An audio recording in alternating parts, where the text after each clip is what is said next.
Assalamualaikum warahmatullahi wabarakatuh। Welcome back to our channel. Hope you all are good at your home and doing great. आज जो है हम लोग class 10th का science 1 का 7th chapter जो था अच्छे और उनका इस्तेमाल, उसके जो है क्वेश्चन आंसर्स देखने वाले हैं। उसके दोनों एक्सप्लेनेशन की वीडियो और उसकी जो न्यूमेरिकल्स है वो मैं अपलोड कर चुकी हूँ। तो अगर आपको देखना है तो ऊपर आई बटन पर क्लिक करें, आपको वहाँ से लिंक मिल जाएगी। तो आज जो हम इसके क्वेश्चन आंसर्स देखने वाले हैं जो बहुत ज़्यादा नहीं है। सबसे पहले है जेल के जदूल की सुतूनों की जोड़ियां लगाइए और मुख्तसर वजाहत कीजिए। यानी आपको पहले जो है वो जोड़ियां लगानी है सही, और उसके बाद उसके हर सुतून एक की जो है वो वजाहत करनी है। यानी बईद नजरी की वजाहत करनी है, ज़ईफ़ नजरी की वजाहत करनी है, करीब नजरी की वजाहत करनी है। तो सबसे पहले जैसे कि आप जानते हैं, जब सुतून 1, 2 और 3 वाली जोड़ियां दी जाए तो सुतून 1 को हमेशा सेम रखा जाता है और सुतून 2 और 3 में जो है वो सही जवाबात लिखे जाते हैं। तो सुतून 1 हमारा वैसे ही रहेगा बईद नजरी, सुतून 2 में उसका जवाब होगा दूर की शय साफ नजर आती है, और सुतून 3 में जो है उसके लिए अदसा होगा मुहद्दिब अदसा। उसके बाद ज़ईफ़ नजरी में बढ़ती उम्र के साथ होने वाले मसाइल और उसके इलाज के लिए दोहरे तुले मास्का का अदसा इस्तेमाल होता है।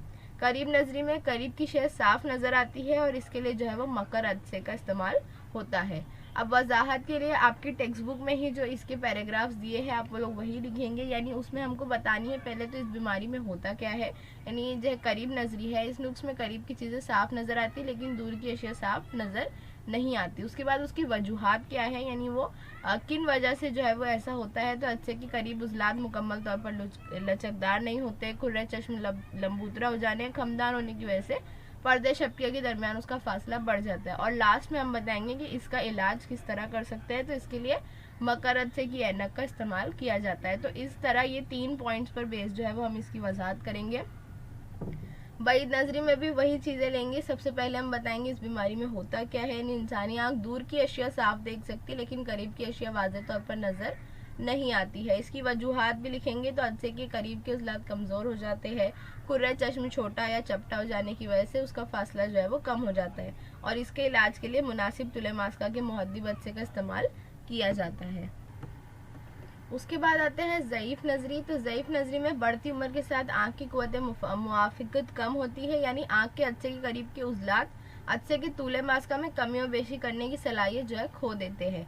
उम्र रसीदा लोगों का करीबी नुक्ता आँखों से पीछे हट जाता है, इसलिए उन्हें ऐनक के बगैर आसपास की चीज़ें बआसानी और साफ तौर पर देखना मुश्किल हो जाता है। बाज़ औक़ात कुछ लोगों में बईद नजरी और करीब नजरी दोनों नुक्स एक साथ पाए जाते हैं। इसको सही करने के लिए दोहरे तुले मास्का वाले अदसों का इस्तेमाल किया जाता है। इसका ऊपरी हिस्सा मकर अदसे का होता है जो करीब नजरी का तदारुक है, और निचला हिस्सा जो है मुहद्दिब अदसे का है जो बईद नजरी के लिए इस्तेमाल होता है। तो इस तरह से इन तीनों की वजाहत करेंगे। तीनों टॉपिक में से कोई एक नोट जो है वो अक्सर पेपर में पूछी जाती है, तो आप लोग स्किप मत करिए। अदसों से मुतालिक इस्तिलाहात की निशानदेही करने वाली शक्ल बनाई। यानी आप लोग जो शक्ल बनाते हैं किसी शय का अक्स कहाँ बनेगा, तो उसके जितने भी लेबल्स होते हैं वो क्या होता है। जैसे मरकज़ इन्हना क्या होता है, इन्हना का निस्फ़ कुद्र क्या होता है, नूरी मरकज़, महवर ख़ास, महसूस, नुक्ते मास्का, तूले मास्का, ये सारी चीज़ें क्या होती है वो बताना है आपको, और उसकी जो है वो शक्ल भी बनानी। तो ये भी आपकी टेक्स्ट बुक में जो है मौजूद है, सबक के स्टार्टिंग के पार्ट में मौजूद है। तो हम जो है वो इसके सारे लेबल्स की जो है वो वजाहत करेंगे कि वो क्या होता है, 2-2, 3-3 पॉइंट्स में या 2-3 लाइंस में। और उसके बाद आपको वही सेम चीज़ मकर अदसा और मुहद्दिब अदसा दोनों की शक्लें जो है बनानी, जो आपकी टेक्स्ट बुक में ही मौजूद है।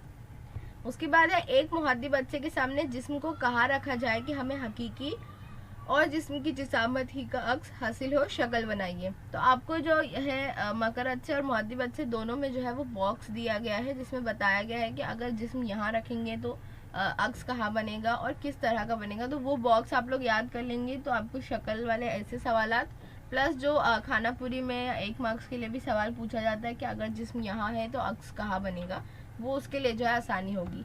फिलहाल इस क्वेश्चन के आंसर के लिए जिस्म को 2F1 पर रखा जाएगा और वो अक्स जो है वो इस तरह का होगा, उसकी शक्ल इस तरह की होगी। अब है साइंसी वजूहात लिखी। उसमें पहला है घड़ी साज सादा खुर्दबीन का इस्तेमाल करते हैं। तो जब जिस्म को तकबीरी शीशे यानी मुहद्दिब अदसे के तुले मास्का के अंदर रखा जाता है तो उसका बड़ा और सीधा अक्स जिस्म के उसी जानिब बनता है जिस जानिब जिस्म होता है। यानी कि वो लेफ्ट का राइट, राइट का लेफ्ट नहीं होता, एग्जैक्ट सेम चीज़ जो है वो बड़ा होकर दिखती है। जिस्म और अदसे के दरमियान फासले को मुनासिब तौर पर तरतीब देकर वाज़ेह बिनाई के फासले पर बड़ा अक्स हासिल किया जा सकता है।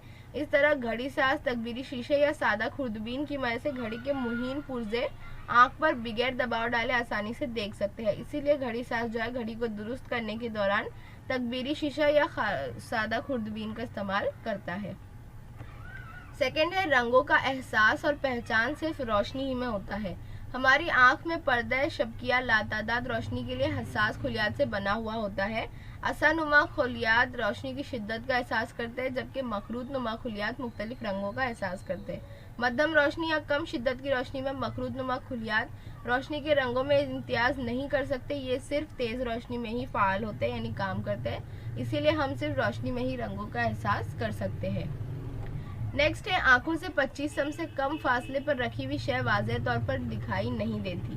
जब हम आंख से करीब अगर किसी जिस्म को देखते हैं तो आंख का अच्छा ज़्यादा गोल या मुनहनी शक्ल इख्तियार कर लेता है, जिससे उसका तूले मास का जो है वो कदरे कम हो जाता है। तब जिस्म का साफ और वाज़ेह अक्स जो है वो आंख के शबके पर बनता है। आंख के अदसे का तूले मास का कुछ हद तक ही कम हो सकता है, मखसूस हद के बाद उसका तूले मास का कम नहीं हो सकता। इसीलिए आंख से 25 सम से कम फासले पर मौजूद जिस्म को हम साफ तौर पर देख नहीं सकते हैं। उसके बाद एक आंसर है जो थोड़ा ब्रीफ क्वेश्चन की तरह है। फल की दूरबीन की कारकर्दगी की वजाहत इन्हराफ नूर की बिना पर किस तरह की जाएगी, लिखना है। तो आपको जो है वो दूरबीन का जो है पूरा पैराग्राफ दिया है, उसमें ये चीज़ें पूरी एक्सप्लेन्ड है जो आपकी टेक्स्ट बुक में दी गई है। और उसके अलावा जो है आपको ये शक्ल भी बनानी है। अगर आप बनाएंगे तो बेहतर होगा, इम्पैक्ट अच्छा पड़ेगा आंसर पर। अब है फ़र्क वाज़ेह कीजिए करीब नजरी और बईद नजरी। तो इसमें जो है वो हम वही सारे पॉइंट जो हमने अभी वजाहत के तौर पर पढ़ा था, वही सारे पॉइंट जो अब इसमें लिखेंगे। यानी स्टार्टिंग में हम पहले बताएंगे कि इसमें क्या होता है इस बीमारी में, उसके बाद जो है वो इंसानी आज़ा में किस तरह होती है, इसकी वजूहात क्या है और इसका इलाज क्या है। इस तरह के हमारे 4 पॉइंट बनेंगे। करीब नजरी में जो है वो इंसानी आँख के जरिए करीब की शय साफ दिखाई देती है लेकिन दूर की शय साफ नज़र नहीं आती। जबकि बईद नजरी में इंसान को दूर की शय साफ नज़र आती है लेकिन करीब की शय साफ नज़र नहीं आती है। करीब नजरी के नुक्स में दूर की शय का अक्स पर्दे शबकिया पर बनने की बजाय उसके पहले सामने की जानिब बन जाता है, और बईद नजरी में ये शय का अक्स जो है वो पर्दे शबकिया पर बनने की बजाय उसके पीछे की जानिब बन जाता है। अब इसकी वजूहात क्या है, तो पहले तो करीब नजरी में रेशेदार उजलात ठीक से काम नहीं करते, आँख के अदसे की शुआओं को समेटने की ताकत ज़्यादा हो जाती है और आँख के अदसे और पर्दे शबके के दरमियान जो है वो फासला ज़्यादा हो जाता है। आँख का गोला लंबूतरा या खमदार हो जाता है। अब बईद नजरी में वजूहात क्या है, रेशेदार उजलात जो है वो कमज़ोर होने की वजह से जो शुआओं को समेटने की ताकत है वो कम हो जाती है। आँख के अदसे और पर्दे शबकिया के दरमियान फासला कम हो जाता है और आँख का गोला चपटा या पतला हो जाता है। करीब नजरी को दूर करने के लिए मकर अदसे का इस्तेमाल होता है और बईद नजरी को दूर करने के लिए मुहद्दिब अदसे का इस्तेमाल होता है। इस तरह से जो है आपका ये आंसर कंप्लीट होगा। उसके बाद है मुहद्दिब अदसा और मकर अदसा। तो मुहद्दिब अदसे का दरमियानी हिस्सा बाहर की जानिब खुला हुआ या उभरा हुआ होता है। मकर अदसे का दरमियानी हिस्सा अंदर की जानिब दबा हुआ होता है। मुहद्दिब अदसे में जो है वो दरमियानी हिस्सा मोटा और किनारे पतले होते हैं, लेकिन मकर अदसे में किनारे मोटे होते हैं और दरमियानी हिस्सा पतला होता है। मुहद्दिब अदसे के जरिए हकीकी अक्स भी बनता है और मकर अदसे में सिर्फ और सिर्फ मजाजी अक्स जो है वो बनाया जा सकता है। मुहद्दिब अदसे के जरिए बनने वाला अक्स जिस्म की जिसामत के लिहाज से बड़ा भी बनता है और छोटा भी बनता है। ये जिस्म के मकाम पर मुनहसिर है कि अक्स किस तरह बनेगा। मकर अदसा सिर्फ छोटा ही अक्स बनता है, ख्वाह जिस्म जो है वो महवर खास पर किसी भी मकाम पर हो, लेकिन इसका जो अक्स होगा वो छोटा ही बनेगा। अब है इंसानी आँख में कुर्रे चश्म और अदसे से जुड़े हुए उजलात के अफ़ाल लिखिए। यानी आपको जो है पूरी नोट एक तरह से लिखनी है इंसानी आँख पर, और अगर आपको ये 3 मार्क्स से ज़्यादा में पूछा जाए या आपको ऐसा कहा भी जाए उसमें कि इसकी शक्ल बनानी है, तो फिर आपको जो है वो शक्ल बनानी पड़ेगी। जब वकू होने वाले रोशनी की शिद्दत बहुत ज़्यादा होती है तो कज़िया के उजलात पतली के सुराख को हस्ब ज़रूरत छोटा कर देते हैं। इस तरह जब वकू होने वाली रोशनी की शिद्दत बहुत कम होती है तो उजलात ढीले पड़ जाते हैं। आँख की पुतली का कुत्र जो है वो बड़ा हो जाता है। इस तरह कज़िया पुतली के सुराख के कुत्र को काबू में करके आँख के अदसे पर पड़ने वाली रोशनी की मिकदार पर काबू रखता है। जब इंसानी आँख में रेशेदार उजलात आरामदा पुरसुकून हालत में होते हैं तब आँख का अदसा पतला हो जाता है और तूले मास का बढ़ जाता है और आँख से दूर फासले पर मौजूद शय पर पर्दे शबकिया पर वाज़ेह और साफ अक्स बनता है। इस तरह हम दूर की शय को भी साफ तौर पर और वाज़ेह तौर पर देख सकते हैं।